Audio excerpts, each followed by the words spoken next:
Hi, and welcome to another Complete 3D Concepts video tutorial. My name is Josh, and in this tutorial we are going to have a look at getting started with AutoCAD. We will have a look at the most common commands you will be likely to use and get you drawing things by the end of this tutorial. I will also show you a trick at the end of this tutorial which will hopefully get you more interested in learning more about AutoCAD in the same way that it did for me. So, less talking, more CADing. In this tutorial we will be using AutoCAD 2018. Assuming that you have just downloaded the latest version of AutoCAD, legally of course, and are now just opening AutoCAD for the first time, your layout may look ever so slightly different to mine as I've been using it for a while.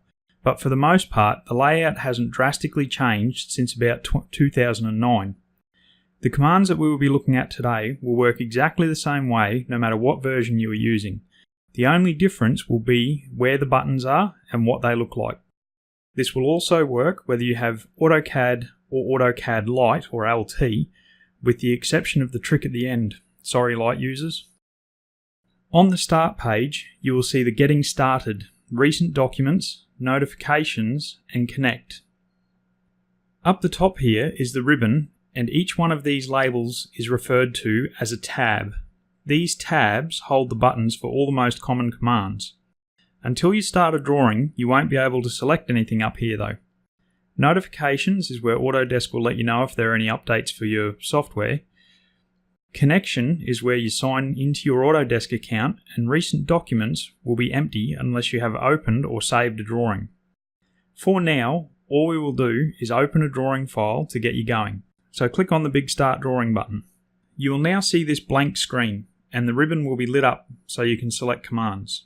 Just below the ribbon here, you will notice tabs showing the drawing you are in and the Start tab. If you open multiple drawings, then you will see one tab per drawing. Down the bottom here, you will see the command prompt. You will also note the Model and Layout tabs 1 and 2. We will leave these alone for now as it can be a little bit confusing for first-timers. The drawing space here is equivalent of the piece of paper that you would normally draw on if you were doing things the old-fashioned way. The best part though is that this drawing space is theoretically infinitely large, meaning if you wanted to do a drawing of the Earth, otherwise known as a map, at a 1:1 scale, you could technically do it, and somebody actually has if you want to Google that. The reason that this is important is that it allows you to draw whatever you want, be it a small part or an entire building and everything in it, at a 1:1 scale. So it takes away the hassle of trying to scale things correctly when you are drawing them as you would have to on a piece of paper. For now, we just want to draw something. So to start with, we'll draw a line. To start the line command, you can click the line button up the top here, click on the command prompt down the bottom here and type line and then press enter. The other way, and the way I prefer to work, is with the shortcut command. So you can just type L and then press enter. It's probably also worth saying here that the space bar works as an enter button, so you can press L and then the space bar to start the line command. You can start your line command wherever you like on the screen by left clicking. You can then left click to end the line somewhere else on the screen, and then left click again to draw another line that starts at the end of your previous line segment. Depending on how your CAD is set up, you may be able to draw completely freehand without intrusion. However, you may also see at certain angles this dotted line and the line snaps to that angle. This is known as a polar snap and allows you to draw at specific angles.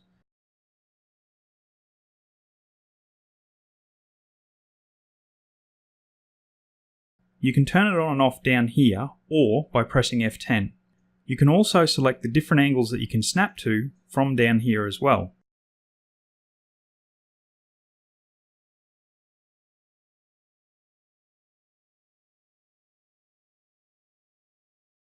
If you snap to an angle and then type a number, the line will be created at that length. If you want to draw a 10 by 10 square, for example, you can start your line, snap to 0 degrees, type 10, and then enter. Snap at 90 degrees, type 10, and then enter. Snap to 180 degrees, type 10, and then enter.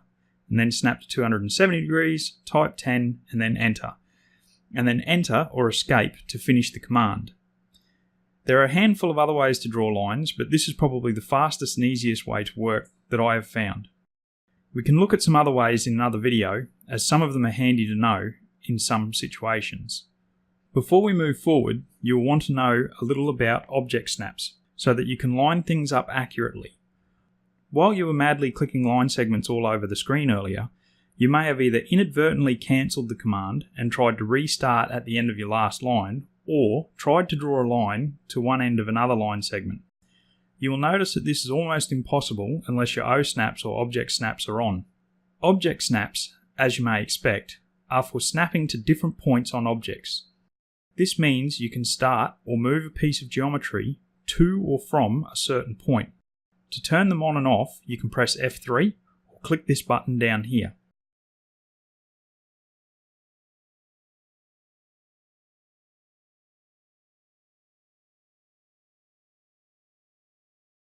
If you want to select a specific snap for a one-off command, you can hold down Shift and right-click, and then select the desired snap from the menu.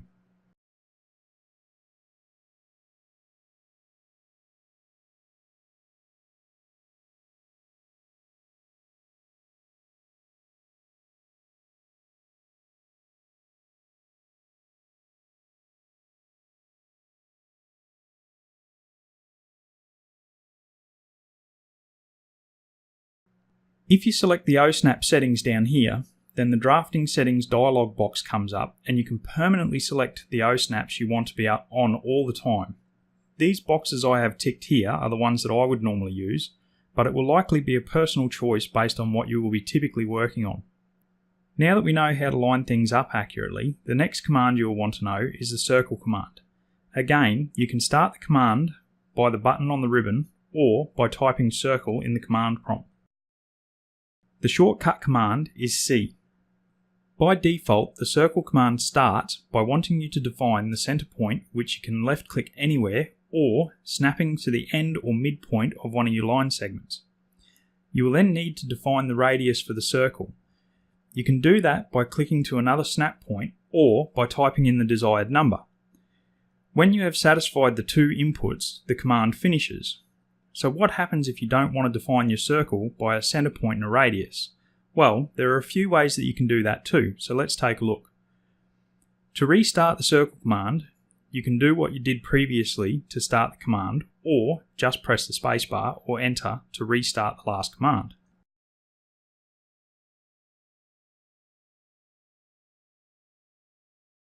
Alternatively, you can select some of the other options for how to draw your circle from the drop-down menu on the ribbon here. As this drop-down is a reasonably new thing, we will focus on how to do this through the more traditional method. Either way will have the same result. But learning to watch for input prompts on the command line is fairly important for some tasks, so it's best to get in the habit early. Now that we have started the circle command again, you will see here that there's a bit of a guide and some options that show up in the command line. As we already know, the standard command is looking for you to define the center point, but there are some other options available here. They are reasonably self-explanatory. The 2P and 3P will allow you to define your circle by selecting 2 or 3 points respectively.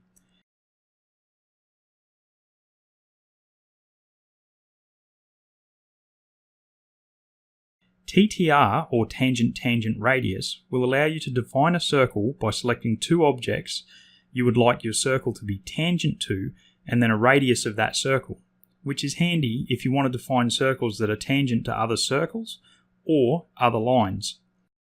It can have some really odd outcomes at times though, so there may be better ways to achieve what you are doing. To change how to define your circle, you just type the shortcut command in blue. In the case of tangent-tangent radius, just type TTR. For the next few commands, you will need to know how to select things. There are three options for selecting things. Clicking on things, left-right window select, or right-left window select. The clicking on things is pretty obvious, but the window selection thing can be a little confusing, but it's pretty basic really. The difference is that if you select right to left, it will select anything that's touching the box here that's drawn. If you select left to right, it will only select the things that are completely enclosed inside this box that's being drawn here. As you can see, when you go right to left and then left to right, the windows are drawn a different colour with a dotted or a solid outline depending on which way you're going. This is to highlight for you visually that you're using a different selection command. If you want to select something that is within a bunch of other things, it can sometimes be easier to use a left to right window select. Alternatively, it can be faster to select a group of objects with the right to left window select. Now that you know how to draw lines and circles, you will likely want to know how to trim them to each other at some point. To start a trim command, you can select the command from the ribbon up here, or by typing TR and then spacebar or enter. The first input is asking you to select objects, but which objects? The easiest way to think of this first selection is as a cutting tool. That is to say that the objects you are selecting are the ones that the objects you are trimming will be cut to or trimmed by. So select a couple of objects that overlap and then press the spacebar or enter. You then select the object you want to trim that overlaps your cutting tool.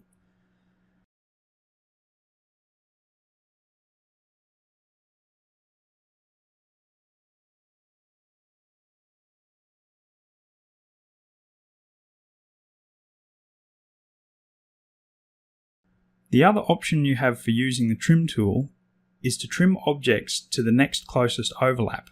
To do this, you start the trim command, don't select anything, and just press the spacebar or enter again. Then select the object you want to trim. The caveat to this is that if you have a huge or really complex drawing, this process can take a really long time, so be very careful with it. The other really handy command is extend. This one is pretty simple and is basically the opposite of the trim command. You select the objects you want to extend to, and then the object that you want to extend.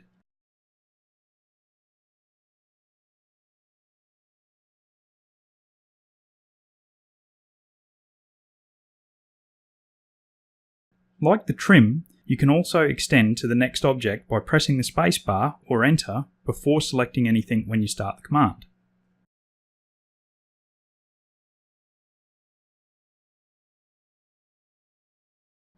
The next thing you'll want to know is erase.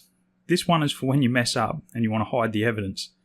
Select your mistake and press delete, or select your mistake and then press E and then the spacebar or enter.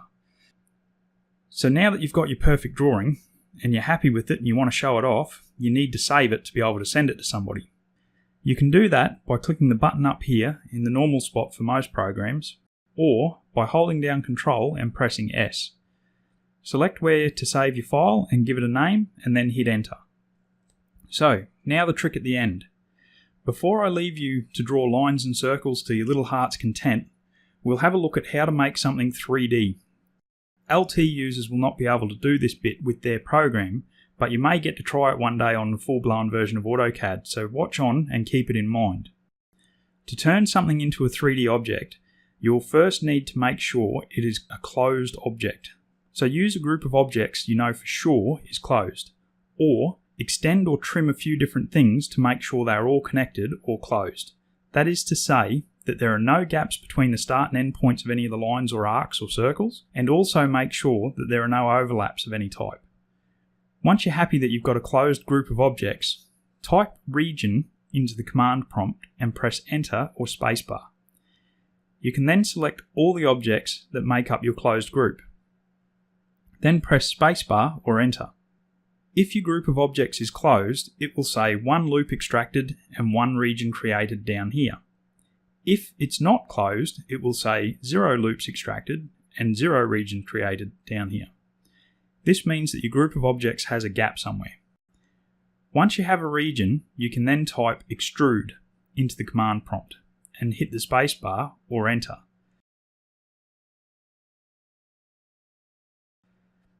Select your region and then press enter.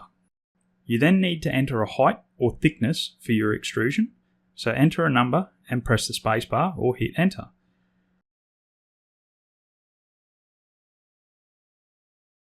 From this view, it doesn't look like anything has changed, so you will have to rotate the view to see it. You can do that by clicking on the corner of your view cube up here. This way you can see the depth of your 3D object. By default, your 3D render settings is set to wireframe, meaning it can be a little tricky sometimes to see what you have extruded as a 3D object. You can change this by clicking on the little down arrow beside the redo button up here, and then clicking the show menu bar. You should now see a row of commands here, just above the ribbon, that will allow you to show drop-down menus when you click on them. Click on View, then hover your cursor over Visual Styles, then click on one of the other visual styles. And there you have it, you can see your 3D object. Now that you are familiar with these 9 commands, you'll be able to draw almost anything you want, and if you're really keen, you can make it into a 3D object. There is a lot more to AutoCAD, and I will continue to add videos like these to help you out with your journey into the deep dark depths of CAD and drafting.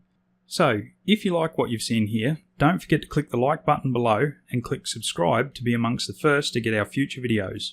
Thanks for watching, and catch you next time.